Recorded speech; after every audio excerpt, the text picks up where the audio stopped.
Because, Ted, I like the heat, but then I want like some beachy scene or something like that. So what can you help me with? I don't have it, Will. I'll start there. I don't have it. Let me see if I can find it. And let me take a little second to look.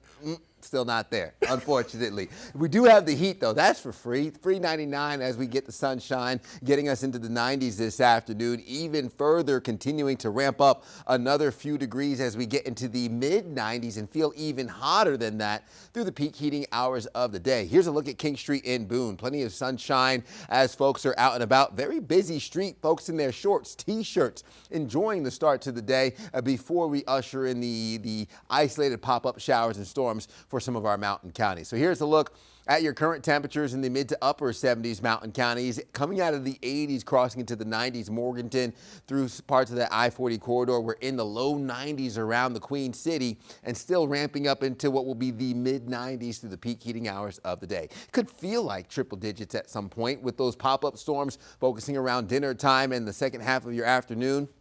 Overnight, we'll drop into the 80s, mostly clear skies, relatively comfortable heading into your early morning hours. So today's highs will be in the mid to upper 90s around the Queen City, low 80s Boone and Jefferson, low to mid 90s I-40 corridor.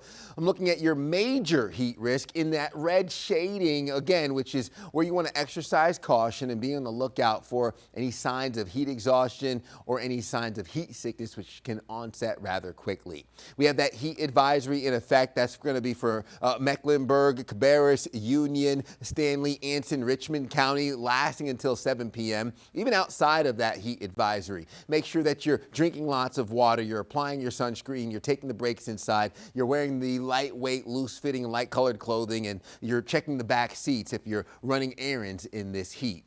Your rain chances will be present all the way through the weekend into early next week. I'm looking at a 30 to 40% chance of those afternoon pop-up showers and isolated storms. This is a very summer-like pattern that takes hold through the peak heating hours of the day. Here's a look at some of those isolated showers starting to develop over parts of Alabama, up into Tennessee, and even further pushing into the Carolinas. First, we have that moisture in place. Very well depicted with that water vapor satellite imagery showing the gray, the green, and then that moisture continues to increase with high pressure to our east. That can give us a slight risk for flash flooding over Baton Rouge, parts of New Orleans, and also to our north towards our mountain counties, where some of the downpours could lead to pooling and ponding in the low-lying areas. So as we put the clock into motion, taking a closer look, I think the wet weather focuses along that I-40 corridor heading into this evening. Can't rule out a few pop-up showers, some drops making it south towards that I-85 corridor near Uptown.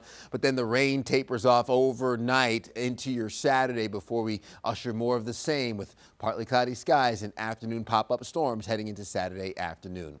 Now, by the end of the weekend, could see 1/10 of an inch of rain over Uptown, 1/2 an inch along the I-40 corridor. Overnight lows bottom out in the 70s and 60s for our mountain counties. We'll keep the mid-90s and pop-up storms coming through the weekend and kicking off early next week before 80s take hold Tuesday and Wednesday. Will?